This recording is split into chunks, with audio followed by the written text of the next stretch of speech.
Sir Vishnu ఇక్కడ question it's only thank giving meeting. యాక్చువల్గా questions కూడా ఏమి లేవు. You have made a questionless success.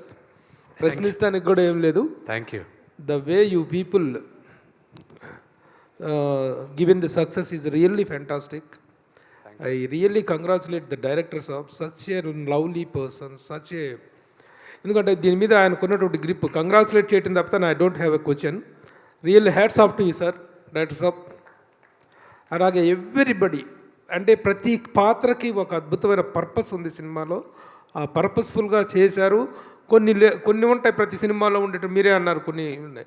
కొంత లెంగ్త్ పాయింట్ ఆఫ్ వ్యూలో వాటిలో కొన్ని ఉన్నాయి. ఇవే మేము రివ్యూస్లో చెప్పాం. సినిమా చాలా బాగుంది, అందరూ గొప్పగా నటించారు. ఏ పాయింట్ ఆఫ్ వ్యూలో చూసుకున్నా కూడా వంక పెడతానికి వీల్లేదు. కొన్ని లెంగ్త్లు ఉన్నాయి ఫైట్స్ విషయంలో, వాటిల్లో అవి ట్రిమ్ చేసుకుంటే సరిపోతుంది అనేటువంటి రివ్యూసే మేము ఇచ్చాం.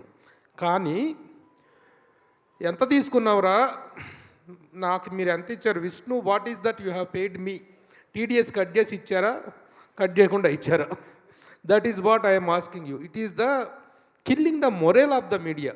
మాకు వస్తున్నటువంటి కొన్ని రివ్యూస్ కింద, మేము ఇచ్చినటువంటి రివ్యూస్ కింద వస్తున్నటువంటి కామెంట్స్, రియల్లీ నేను from the bottom of my heart I'm telling to the entire media also to the trollers also I would like to say one thing.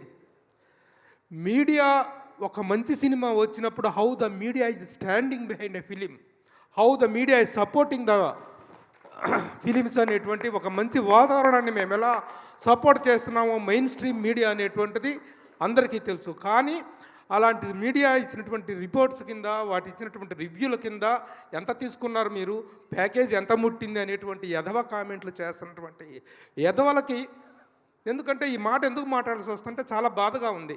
3-5 సంవత్సరాల పాటు ఒక సినిమా కోసం కష్టపడి ఎన్నెన్నో శ్రమ కోర్చి, ఎంతో వ్యయప్రయాసలు కోర్చి, throughout the film, throughout the 5 years of టైంలో ఎంతో ట్రాలింగ్కి గురై, వాళ్ళు ట్రాలింగ్ ఏంటి అసలు, సినిమాల మీద ఆ ట్రాలింగ్ ఏంటి, వ్యక్తుల మీద ఈ ట్రాలింగ్ ఏంటి, వాళ్ళ వ్యక్తిత్వాన్ని ఈ విధంగా కిల్ చేయటం ఏంటి, రివ్యూని మంచి సినిమాని ఎంకరేజ్ చేసిన మా మీద ఇలాగా బురద చల్లటం ఏంటి, all this non sense B stopped. ఇలాంటి ఒక నాన్ సెన్సికల్ ఏంటంటే ఎలా చెప్పాలంటే, ఎలా తయారైందంటే సోషల్ మీడియా అనేటువంటిది, మంచిని గురించి మంచి చెప్పినా సరే ఆ మంచి మీద కూడా బురద చల్లి, ఆ వ్యక్తుల మీద బురద చల్లి, ఎవరి వ్యక్తిత్వాన్ని ప్రశాంతంగా ఉండనిటువంటి వాతావరణం ఉంది. కాబట్టి I'm requesting the trollers and everybody, ఒక మంచి సినిమాకి మేము చేసిన మంచి మీడియా చేసినటువంటి దీన్ని, ఆ మంచిని మీరు అభినందించకపోయినా పర్లేదు, మా మీద బురద చల్లకండి, చేసిన వాళ్ళ మీద, వాళ్ళ ప్రయత్నం మీద బురద చల్లదని చెప్పి ఐఎమ్ రిక్వెస్ట్ చేస్తున్నాను sir. That is what I would like to say, that's all. I don't have any questions to దీంట్లో రైజ్ చేసి క్వశ్చన్ చేయాల్సినటువంటి ఏమీ లేవు, ఆక్షేపించాల్సినటువంటి ఏమీ లేవు. చక్కని సినిమా తీశారు, ఒక భక్తి రసప్రధానమైన సినిమా తీశారు. ఎలాంటి నెగిటివ్ కంటెంట్, నెగిటివ్ ఎలిమెంట్స్ ఉన్నటువంటి సబ్జెక్ట్ కాదు ఇది.